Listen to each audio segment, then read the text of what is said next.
Hi, welcome back to Lakeside Quilt Making Arts. So one of the three things we're going to be working on, because this video is going to be released on Saturday, is one of the blockheads that we're catching up on. And that is the Block 5 from the Blockheads 5 Group 2 series, and it's called Glimmer by Janet Clare. So it's pretty loaded up with some flying geese, but that's okay. I have learned to appreciate flying geese. And I like the method that they teach because it really has very minimal waste. And that's always a good thing. Okay, so what did we do last time? We finished up that block right there, and that was number 15, I believe. So 16 will be the one I'm working on come Monday's video. But right now, I just make a little bit of headway on this one. What I have over here to my left are the log cabins for the pick a petal. We're going to take a look at that and maybe move a little bit forward on that as well. And the other thing we're going to be looking at is the Piece and Quilt Sampler by Lisa Alexander and Susan Aki. So I'm enjoying seeing how that's coming together. I'm ready to do some stitching on that, and I want to make some progress on that. So I've talked enough, so why don't we just go ahead and jump into things. One thing I want to be sure to do is to show the book. Someone commented after I talked about what all's in the book that they wanted to see the book. I have half a feeling that it was somebody who wants me to promote it. Like they were saying, hey, can you, because I said the name of it. I said it was at Back Quarter Shop, but they wanted me to show the book. And you know what? I'll help promote the book all day long. It is a beautiful book, stocked full of blocks and then an entire lengthy section of actual quilts. Everything from here over are your quilts that are in here. So these are patterns for quilts. And then this are all the different blocks that go into these quilts. So it's a lovely book. And, it feels one that feels good in the hand. It's published well. I believe everything that Fat Quarter Shop, it's so in my publication, I believe everything they do is of this quality. Everything I've seen so far is, I can't imagine them putting out something that isn't. So it is a lovely book. Each of the blocks have multiple cutting sizes. So it's a great book. I highly recommend you getting it. Even if you're not working on the Piece and Quilt Sampler, this is a great, great book. Okay, so what are we doing first? We are going to color up Block 5. This is Block 5 from Moda Blockheads Group 2, and it is called Glimmer by Janet Clare. And the reason I'm doing Block 5 right now, when everyone else is working on Block 16, which I will be on Monday. This is Friday, so I'm doing this for my Saturday release. The reason I'm doing it is I had to skip over 4 different blocks in order to get caught up with everybody. I originally thought, I don't have to be caught up with everybody. I'll straggle in behind, but no. I did 4 and said, no, I'm jumping ship. Well, is that right? I did 3, and then I jumped ship from that point in the line to where everybody else was. So I'm keeping pace now with everybody, but I wanted to go back around and get caught up. So this is the second of the ones I missed, and I just do little bits on Saturdays, in sequence on Saturdays. So I just do a little bit, and I make sure I just do a little bit, and so that it doesn't overwhelm me, so that I can, when I move over to spending time with it, I don't feel like I'm giving it an entire afternoon or entire day or anything, because I have so many other things I'm working on, and I want to keep those things moving along too. Anyway, so my thoughts here, because if you can see, I've got some pretty pink in there, and the pink works really well with all this blue and green we've got. And I've been trying to figure out, if you've been here for a while, you know that I've been trying to figure out how to be more intentional by adding some green without it looking disparate. I think that's the right word for this, without it looking odd. I just don't want that. And I think we're blending okay here. And again, so if you're brand new, you're saying, well, that's not your layout. You don't have your sashing or whatever. I don't plan on having any sashing. I plan on having a very marbled effect. This is a sea glass colorway. I'm putting my blocks together in such a way that they all, each of the blocks is going to blend into each other. So if this makes you nervous, just know that it's just delighting me to no end. I'm loving it. Absolutely loving it. So I've got the sea glass colorway, right? And that's your light taupes and some blacks even, I believe, and blues and greens and blue, the blue greens. But some of these greens that are part of the shoreline fabric line are yellow greens. So how do I incorporate those yellow greens? Well, I'm doing it here a little bit. And I'm going to want to look through the shoreline fabrics and see which other greens I might be able to use along with my pink. So pink and green are opposites on the color wheel because it's red and green, right? Well, I want to see what greens really look good with this pink because I want to use more of that pink. It looks so good in the quilt.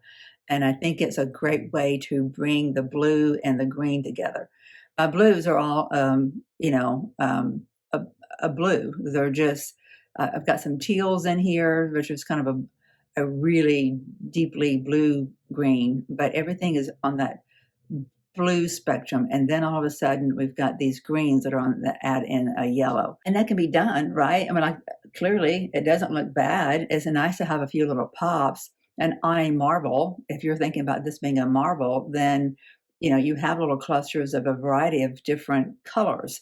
So I feel like if I add another green, it needs to be positioned over here somewhere next to these greens. Then the next question is, what size is this block going to be?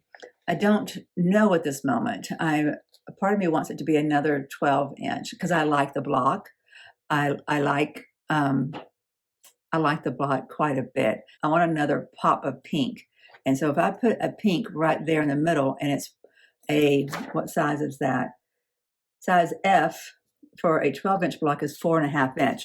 So if I have a 4.5 inch block of pink, it's going to pop in here a little bit more so than a 2.5 inch square. So I think it's a 12-inch I'm going to do. Am I getting nervous about running out of design board? Yes, I have about a foot above the blocks that you see right here. It's so hard to do this above your head. I never went to meteorology school. There's about a foot more of this design board above that, so I'm going to be filling this out pretty quickly. I've been trying to think of other places in my house that I can use. And I thought of one, but it's not terribly wide. It's long, but we'll see. We'll get this all figured out one step at a time. Right now, we're working on block 5, and I want to get it colored. And what I'm thinking is I'm putting the pink here, and I'm thinking that I'm going to make the points, all of this right here, green. I need to find a green that works for that. And so if I have pink and green together, and then I need to look at a blue out here, I believe. My background being one of these two. This is my shoreline fabric line background that I'm using. And then this is my shirt background fabric that I've been using. I could introduce a different background because this fabric here also is done in different colorways inside this shoreline collection. So let me get the fabrics out and we'll take a look at it. Well, I think that was the easiest coloring I've ever done. This is what I found that I like. I just looked in my bin and that green popped out, which is really not it's not a background of green. It just has the same yellow green in it. But I think that white background of that fabric, or it's not really a white, it's kind of a little bit of a cream, it's going to pop around the pink center square. And then if I put the blue around that, it will frame it nicely, I think. But I chose the shirt's background fabric over the shoreline background fabric because the shirt's fabric has a blue-green in it. It's more of a teal, teal is a blue-green, whereas the shoreline fabric that I've been using as a background is more of just a pure blue. I think having a blue-green will help us to make sense of the green that's in the block. I hope that makes sense. All I need to do now is fill out my sheet so I don't forget where I am. That's all I plan to do each time that I'm starting one of the new blocks. Like I said, I'm just moving the needle, little increments on these each Saturday on the blocks that have been set aside. I've got one completed and I'll do the other 3 that way as well. So regarding our piece and quilt sampler, I had asked everybody to let me know what they kind of thought about the combinations I'd put out there, about how scrappy to go. And I think what I'm going to do is a combination of real scrappy, but a little bit of uniformity. I think with my objective on the piece and quilt sampler, similar to this, where everything's going to be mashed in together and the colors just bleed into the other one, because what I'm doing is, but I'm not looking for a marbleized look. I'm looking for the swirly clouds of a stormy midnight oceanic view. You get a little bit of sparkles of moonlight on the water and maybe a little bit of strike of lightning, where you get a little bit of pop of light, but mostly you got just your deep blues, and your darks that you would have over the ocean at night. And so that objective is what I'm working with for the piece and quilt sampler. So I don't really want rigidity of any of my blocks. I think scrappiness is the way to achieve that, but I don't want it to look like I didn't know what the heck I was doing either. So I think the rhythm that comes with that quilt will be in uniformity and rhythm of the type of blocks. Like right now, the first thing we're doing is 12 different blocks of the shoe fly, which I believe is on page 70 in the book. And I'm doing 3 inches of those. And I got to produce 12, and then they will go around a center square. So as I work on those, I'm also going to be working on, let me show you. These are the pieces I need to create the log cabin for the Pick a Petal block of the month that goes around the center medallion. So I'm going to show you more of this in Sunday's video. I just want to let you know that I am working on this and moving this forward a little bit as I'm doing any other project, because it's working kind of like a leader ender. So I just pulled this off of the machine. This is how much I did, probably Monday or Tuesday. I don't know, this week has been bizarre. Just as I was sewing other things together. And Jody, one of the viewers, has emailed me her progress on this, and I'll be showing that in the Sunday video. And she mentioned that after each complete round, she's squaring it up before she adds anything else to it. And I hadn't done that, and I think I need to start doing that, but I did square up the blocks that I have worked on so far, and I haven't had a problem with them measuring up to where they need to.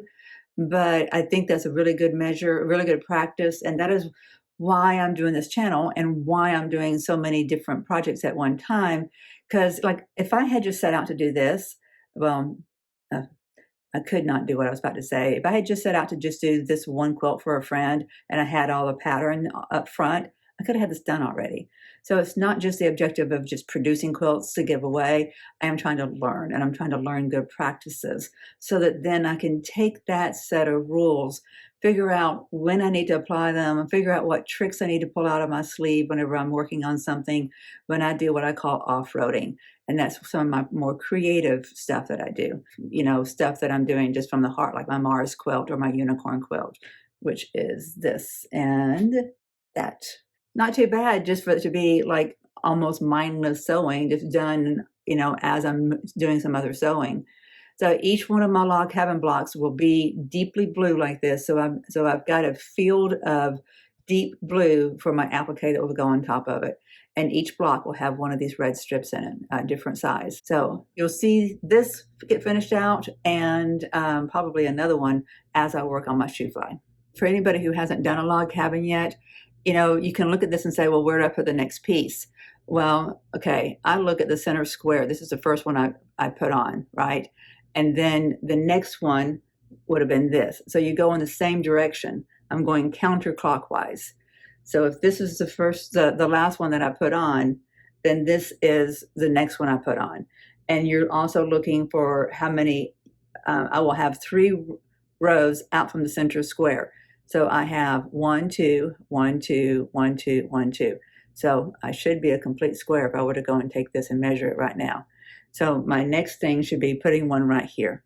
And then this side will be complete. So I'll put one right here. Then my next one will be up here, and then here, and here. Then I will have 3 on each side surrounding the square. This piece of video might be a little bit shaky because I'm using one hand to hold the camera. But what I'm talking about being scrappy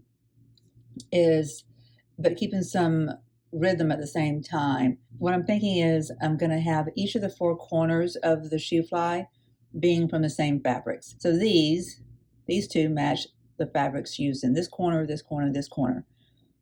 And then a different fabric is used in the center. And then in these points here, then we would choose from one of the other options that we have. And that's here. That's the game plan right now. I think that'll look good. What's going to happen, I know, because of how I cut everything and the numbers that I cut of everything, some of the blocks won't have matching 4 corners. And I think that will just add to the objective, and that's just a swirl of, these deep, moody blues. So what I'm looking at then for my rhythm is just the rhythm of how they're stitched together. It's all going to be the same block. that texture will add some of the rhythm. And where there is uniformity, that will also add some rhythm. So I think it's important always that we have some kind of movement in our quilts and some kind of that, well, if we don't want movement, then we shouldn't have it. But I think we should look at beyond just our color and just our value. We're looking at where we're getting rhythm. We're looking at where we're getting movement. That's just some things to think about. When you're looking at the different features that make a good quilt, you know, you're looking at your color, you're looking at your size, you're looking at value, you're looking at density, you're looking for rhythm, you're looking for balance. And sometimes you just got to trust your gut, really. You know, you can overthink it all. But if you're stumped on something, it may be because one of those elements is not speaking to you. So it's good to be aware of what those other ways of looking at a quilt are, those other qualities of a quilt that maybe is not, you know, on the front of your mind. Don't leave the video too quickly because I have some referrals at the end, some videos that I've watched the last couple of days that I want to pass on, kind of pay it forward kind of thing. I want to get to sewing on some shoe flies. So first thing I need to do is I need to take these, I'm okay with that being my center, but these need to come away so that I can put something else there. What do I want to put there? Let's see, that's kind of interesting. Do I want to do that? And this looks too similar to that, so I don't want to use that. This is not like any of the others, really. That looks like it's a half square triangle almost, but it's just the colors. I think what I might be most pleased with is this. So there is some uniformity. You get a swirl around that. I think maybe if that's my objective in all my blocks, at least until I run out of the possibility to make them this way. Like the corners will all match. The ones around the center square all match, and then the center square kind of contrast with all of it. That's the objective. I'm going to put that together, make sure we like it, and work on the next. Out of the fabric that was used here and here, there are two of these half square triangle blocks, two of these half square triangle units that can be used in another one. So that means there will only be two matching corners on some future block. That's going to have to be okay. That's part of our scrappiness that we're doing. And it will be okay. It will be okay. So I put together, I looked at what's down here is my next pairing. So I'm thinking about pairing these two. This is just the same thing here. Pairing these two to make half square triangle units for the next block. So let's get these done. Let's get this done while I create these half square triangles and then figure out how to finish that second block. So there's nothing particularly interesting about putting together the shoe fly block. You've got 3 rows with 3 little units in it, and I'm just going to stitch those together. I think the trick is, of course, just to keep some keep a consistent 1/4 inch or scant 1/4 inch seam, and just be mindful of that, not get into a rush or get too cocky thinking, oh, I'm almost done, I got this. Yeah, like look, for instance, I'm particular when I cut. I try to make sure that I'm leaning over and I'm seeing the edge of my ruler and seeing what fabric's there. But you can see these are not cut the same. Now, this one on the back is pieced. So maybe when I piece this one on the back, it is a little bit off square and it was not trimmed up as neatly as it should be. So things like that can skew the size of your finished block. So it's good to trim as you go.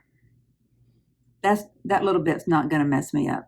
So I'm just double checking that my half square triangle's pointing in the direction that I need it to, and then I'm just going to sit here and sew for a little bit. I'll show you how it turns out.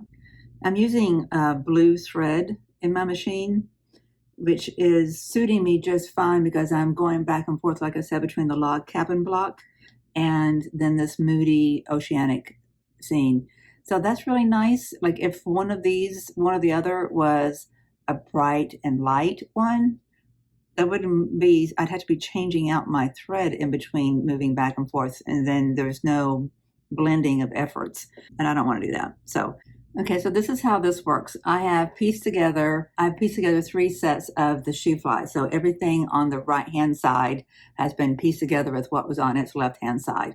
So that's 3 units. So I need to take that off the machine. But instead of breaking my thread, I'm just gonna get my next log cabin piece and put that on instead. So what did we decide that I'm doing? My next one goes here. So if this was my first piece, and I've got 2 away from the square here, 2 from the square there, 2 from the square there, and 2 from the square there, then I know my next round will come on that same side as that first piece that I put on. We're going in counterclockwise, and we'll do this, and then this, and then this, and then this. So I'm going to find my piece that goes here and get that sewn on, and what that will do is that will free up what's on the machine. I'll take a video for you. Okay, you see how I have 3 sets of 2 units creating another set of units. Okay, now I have my log cabin, and I need to put a piece right here. Okay, while I was pressing that open, I went ahead and squared it up. I had absent-mindedly forgot to do that, even though we were talking about it. Okay, so that was my first one. We're doing a new round, so we add this right here, and it is just a little bit larger than what it should have been. I cut all of them that was meant for this length. I cut them all a little bit bigger than what they were supposed to be. I don't know why I did that. Just did. Something was distracting me. I'm human, and I've had too much distracting me lately.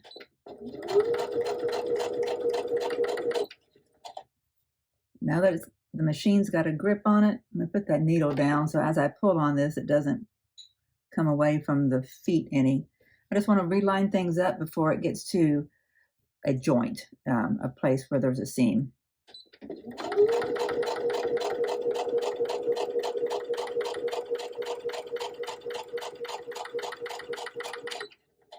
Before I move my hand, I like for the machine not to be running.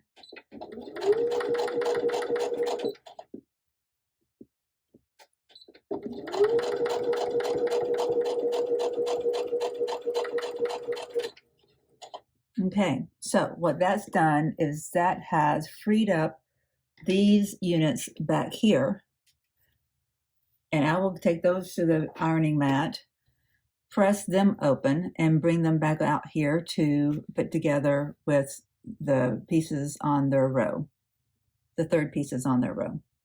All right, practicing what I'm preaching, I trimmed these up while I pressed. They look a whole lot better. I think this is a good practice to get into, and I can thank my friend, my newfound friend, Jody. Something else I could be doing along with this log cabin is working on my next block, which is because this is easy stuff, right? I'm just supposed to take this one, I draw a line, let me just scoot that a little bit. I've gone ahead and I've drawn a line on my next corner blocks, my corner units that will be half square triangles, and I'm going to be running those through here while I'm working on this one shoe fly. These other 2 projects are being done simultaneously. I'm doing a scant 1/4 inch.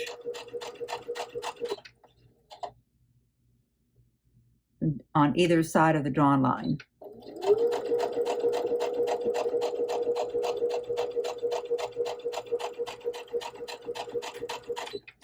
Now, when they come off the back end, I will turn them around and go the other direction with them. What I do next is this. Put these that we just worked on, match them up with their buddies on the same row.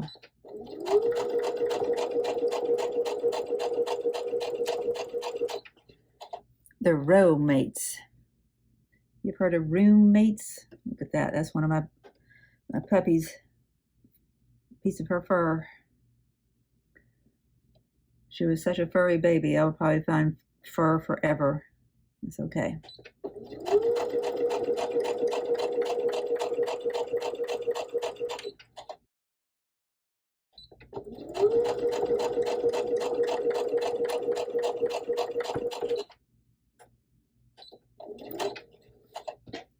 Okay, so what I want to take off here is the other 2 projects. That is the log cabin and then the second shoe fly. I'm going to take these over to the ironing station. They're just come off of the back side of this project. And whenever I have one of these to put through here again is when these will come off and go to the ironing station. Now, of course, these two are not ready for the ironing station because I only stitched on one side of the drawn line. So I can quickly run them through the machine to free up our main project that's on the back side here. I think I'll do that.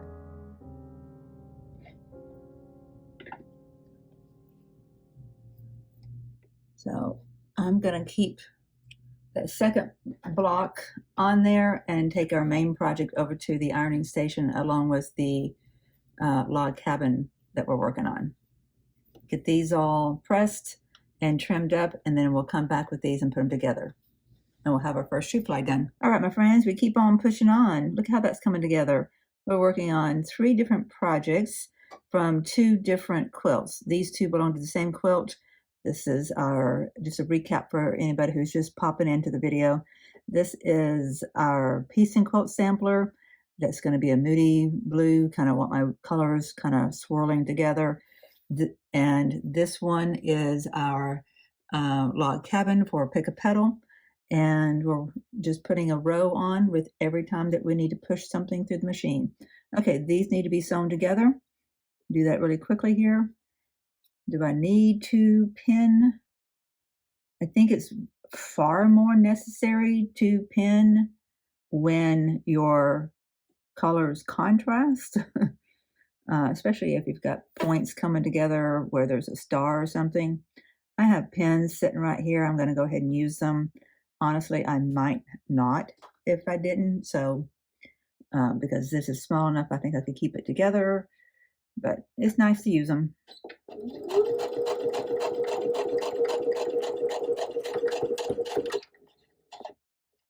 Turn it down a little bit because I like for it to go slow whenever I'm coming up at my pins.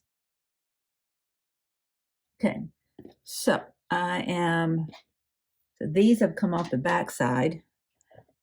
I'm going to go ahead and trim them, disconnect them. So you just cut on the drawn line. This block will look like that. We'll take that to the iron into the little cutting mat, press them open and get them trimmed up. So that goes with me next time I go to the ironing mat. And I'm going to push that through by adding another row to this. So I have 3 here, 2 here, so I need to add another row here. So what do I want to add there? Here's one in front of me. Let's see if it's the right length. It's not in the block yet, and that will work beautifully. Okay, so that goes right there. I put it on the bottom side so I can see my seam allowances. I want to see those as they go under the feet. Put that needle in while I reconfigure everything along the length of what I'm piecing.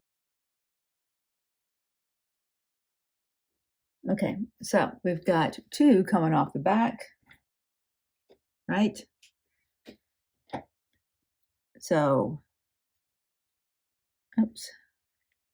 This is the one that we just put through there. I'm going to take that to the ironing station. That's the way that will, oh my goodness, I put that on upside down. Okay, this goes like this. And that goes like that. All right, let's do that again. I'm going to go ahead and repin. Okay, so there's that. And what's next? Let's take this one off. Okay, I'm going to take this over to the ironing station along with these half square triangle units. Get those ready and I'll come back. I got something. I got a notification that something I ordered from Walmart arrived. I hope this is worth the $8 I spent on it. If you watched my Eclipse Day video, It was a day that I dug a hole for a magnolia tree. And Zoe helped me. She was out there prancing around. And I saw that video and I thought, gosh, look at her. She's doing so good. That was our last time to be in the garden together. So this is a magnolia tree. There's 2 magnolia trees. Supposed to be 2 in here. I only see 1. Yep, only 1. I thought I bought 2.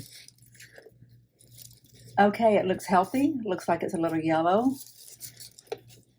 No, I'm going to get it down where you can see it. Hang on.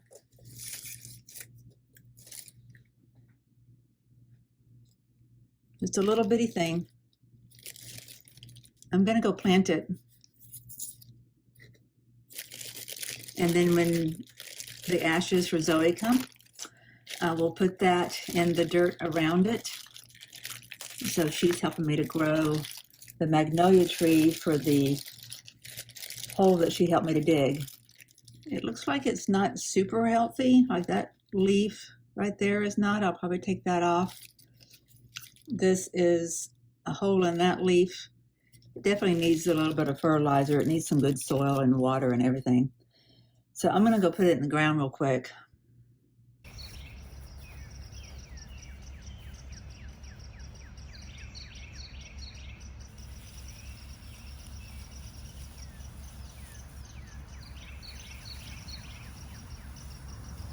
So I got it in the ground and it's safer there than it was in that little pot. It's getting some sunlight, but it's not properly planted. I need to go get some actual soil. I was just using the turf that I had pulled out to make the hole in the first place and it was way too deep. It's best where it is. It's very waterlogged at the moment. I'm gonna make sure I go and get some soil and take care of it properly before this day closes out. And look what was delivered while I was doing that. I know who these are from because I was told to expect them. I'm telling you guys, there are some beautiful people in this world. People that want to love on you and make you feel better when something happens. And it always makes me think, do I do enough of that? When someone else is hurting, do I lean in well enough? You know, some people will just amaze you, and there's been several of them out there, and some of them are you. And I appreciate you all. Thank you for being on this journey with me. No, I'm not closing out the video, just this little interruption into our video.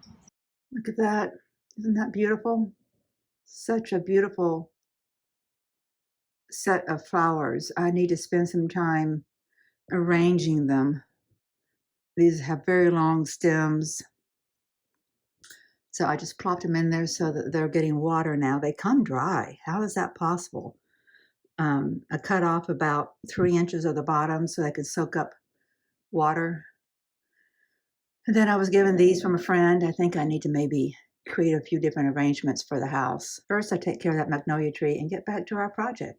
Check out what else I got today. I'm telling you, it's been an active last 45 minutes. A lovely card from one of the viewers who sent me some pieces that she had overmade for the Pick a Petal, which is the video series of mine that she's been watching because she's been doing it too. So she overmade these and she sent them to me, which I think is incredibly kind. We had a little faux pas with the address. I sent her to the wrong address accidentally, like just absentmindedly gave her the house number for my mother instead of my house number for the house in Huntsville. But it was delivered back to her, and then she sent it here, and it was delivered. And included in it was a little bit of hand-dyed fabric from Ukraine. I think this is like incredible. Doesn't it look so similar to that in a way? Feels kind of like batik, feels thick. The color is vibrant and true. It's really beautiful. This is gonna have to have a featured roll, not cut up into anything. Like, I don't know how big it is. Maybe it's 5 inches or 4.5 inches, but use it as a center square for something. It'll have to take a prominent position somewhere. This is all just very special. And so this is from Sherry, and I really appreciate you, Sherry. The timing is perfect. I needed some cheering up. It's like it all came at one time. Flowers, my tree, and this. was a lot of lovely interruptions, wasn't it? Okay, all these little not four squares, all four of these little half square triangle units are done. And I guess I could go ahead and pick out what I'm going to use with this, but right now I'm just kind of eager to move the needle a little bit more in a noticeable way. So I'm going to put on the next piece that goes here. Let me figure that out and see what that is. I just hold it up to the different sections to see which one I should be pulling from. This is not pressed open. I'm not going to worry about it. It's not going to matter because it's not matching up to anything. Okay, so let's free our original main block. Take it to the ironing station. Press that seam open. And press that seam open. And then, well, I don't have to press it open in order to add this to it. Okay, this goes like that. So I'm going to flip it this way and we'll be done. Let's put some pins in here. I like to hold down with my pins, hold down the leading piece of seam of the seam allowance so that it doesn't get flipped backwards when it goes underneath the foot. To keep in session, to keep in the same progression I've been doing, I need to match these up to what's going to go inside its block, and then that's what goes through here next. All right, I've got them off camera here. They're lined up. These two go together and they go to match up with that one. So this will go underneath there first. These two go together, they'll go next. It gets matched up with this one. I'm putting it down on this other side. These two go together. They'll be the third one, and they get matched up with this, and I'm putting it over here. So off camera is the third one in each row.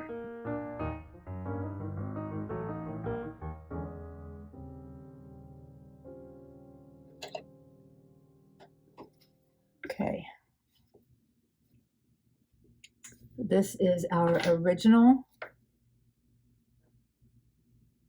I'm going to go press it and trim it. Same for this one.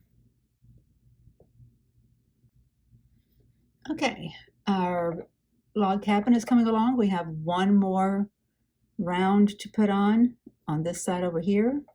And we have finished our first little shoe fly. Shoe fly, shoe. Wasn't that a song? I do believe it was. Doesn't that look like it belongs in a midnight sky, stormy midnight sky over the ocean? We're gonna have to trust the process on this, my friends. It's gonna happen. It's gonna be fine. It's gonna be fine. What I'm gonna do is I'm gonna finish this block. I'll get these ironed and trimmed after I do so. Then I'll have the shoe fly done, the log cabin done, and I'll have the second block almost done. And then I might leave and go and get that soil.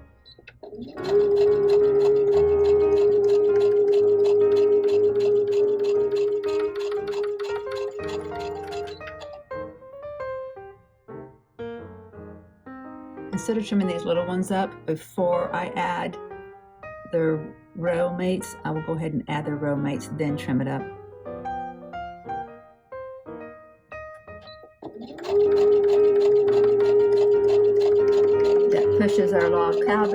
That pushes our log cabin out the back, making it finished. This is our next one.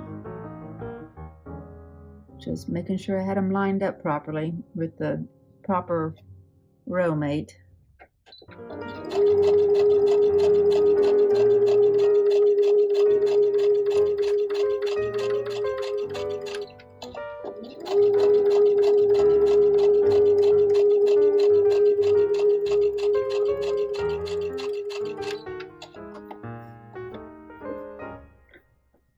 All right, one thing at a time. We've got our log cabin block. I need to go ahead and start another log cabin to have anything else to push underneath there. You know what? We have one red square to go in the middle, like a traditional log cabin. What do I want to put with that? I'm gonna put a stripe next to the dots. It looks too tailored. Kind of like the purple though. Yeah, I like that. It's a purple blue.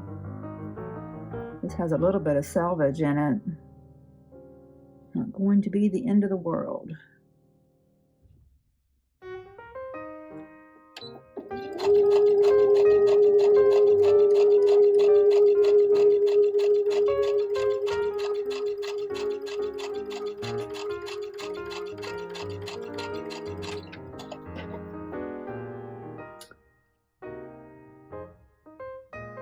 Okay, everything goes to the ironing station, gets pressed and trimmed.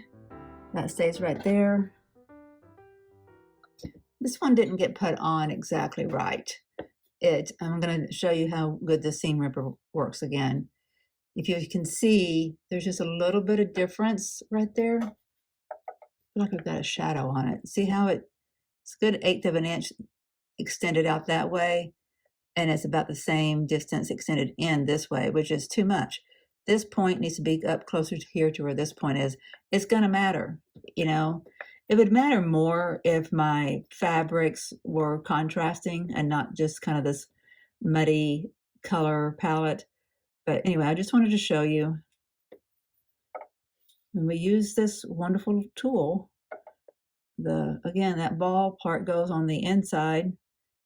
Just get a good snug grip and push that seam ripper down just like that. It's beautiful. Love it. Love it.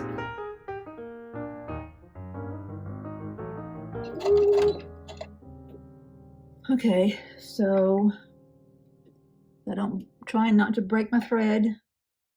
The personal little goal to work on all these different projects without breaking my thread. I believe this grouping is what I can pick from. I think I like that. Let's do something bright. Don't forget to hang out to the end because I'm going to mention a few things, a few people I've been watching that are worth telling you guys about, that are worth you guys hanging around to learn about, so you can watch them too. Goodness, I'm not doing a good job of lining fabrics up today. There, much better.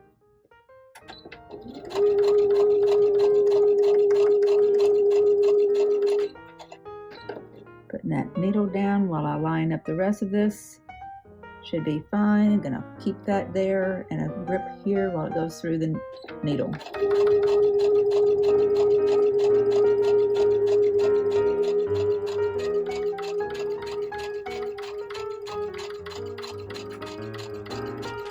That looks much better. It's still, I mean, it's lined up here now, but it's still much lower than that one is. This one looks more true than that one. Okay, I'm gonna put that through.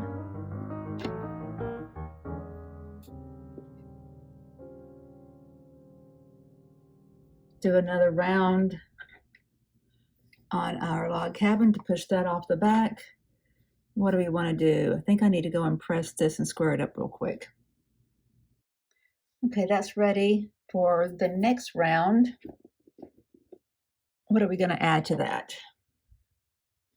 It's got a lot of brightness. Let's add one of these dark ones.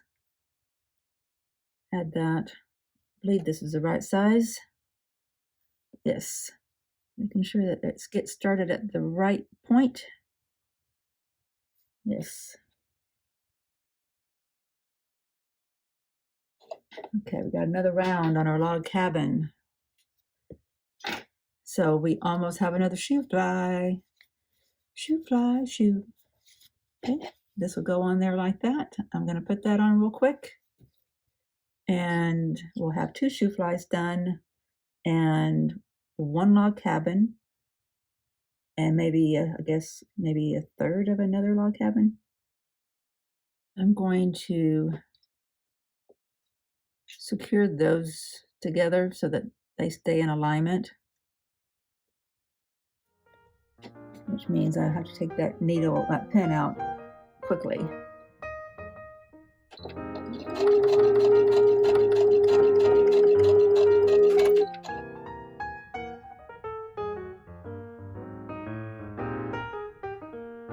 Need to do one more round on the log cabin to push out our last shoe fly. So I'm going to go press this, trim it up. You can tell it's going to require some trimming because look, that's off. It's about a 1/16 of an eighth, 1/16 of an inch higher there, which makes it a 1/16 of an inch off here. We'll see how well I can make that squared up. Should be fine. Yeah, I put a piece underneath here off camera. I thought I was recording. So we're ready to go. I'm holding that firmly because I wanted to make up for that place where it was a 1/16 of an inch off.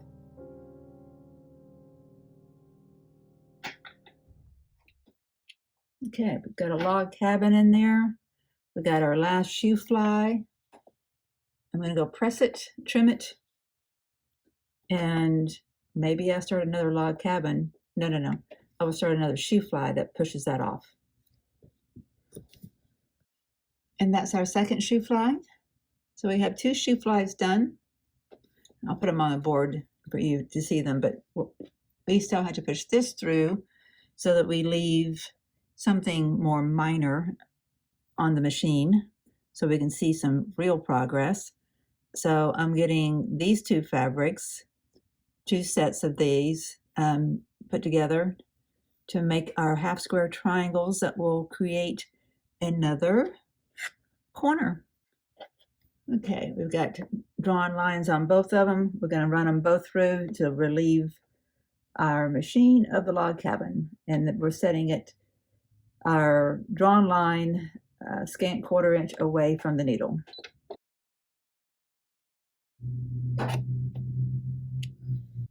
So that's 1/3 of another log cabin. Not too bad. We made 1 1/3. Let's take everything to the design boards and talk about it.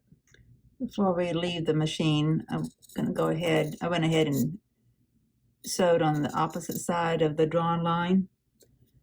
And so we can take these over to the ironing station too. And then we'll talk about everything at the design board.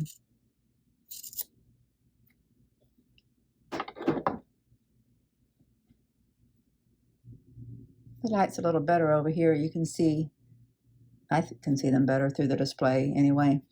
They're pretty. They're just moody little blocks.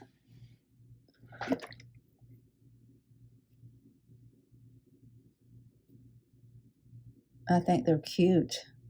I don't think I've done many 3.5 inch blocks. Okay, so we have these to open up, right? We've got more corner square triangles to put in the corner for another block. And we go ahead and press this open. This is our other log cabin. I pushed the edge of the iron up to that seam. I kind of tug on it enough to where the iron plate goes right up against the seam, and then I press it down. I am using water in the iron now. I don't think it's very hot. It's blinking like it had been turned off because it hadn't been used. Plate's hot enough. Okay, I'm going to trim that up. Okay, see, this is all the debris that we've had, all the waste. This is the entirety of the waste from everything that I've made today. That's not too bad. They say you can compost that. I'll have to read up on it to make sure that you can just put it in the ground. If it was all natural dyed stuff, I would assume so, but since it's not, I think I'll read on it first.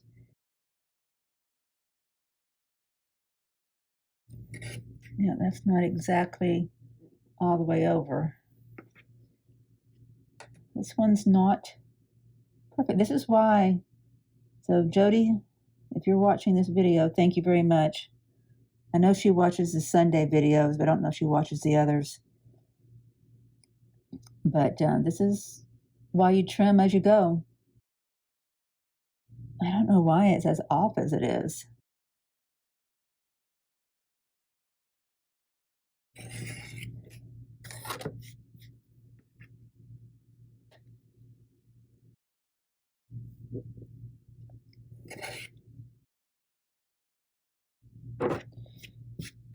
Okay.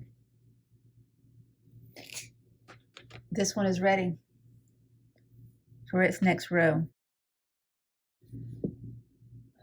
Okay, why don't we get these triangles pressed while I talk to you about the things I wanted to tell you about. I watched this one channel called Gone Rustic, and I'll link it in the description of this video. And she's a teacher. She lives in Tasmania. She's an art. She has an art degree, and she's a teacher. I think she's an art teacher. I know she is an art teacher anyway, but I don't know if that's what her profession was before she opened her store, which is what she has now. And she's doing videos about, works in progress that she has, and they're fabulously inspiring. I highly recommend you check her out. She is doing things that I probably will never do, but I love watching people that do things I don't do, because that way I get to live vicariously through them, and get to learn some things along the way too, right? That way I don't have to do those things. I can just watch them do it.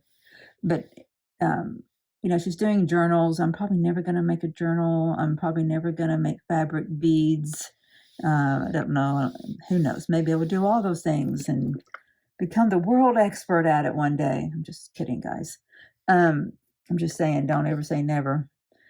And but she's very inspiring, so I just wanted to mention her. And then she turned me on to a channel called Marion's World, and Marion's World is similarly inspiring. Please go and check both out.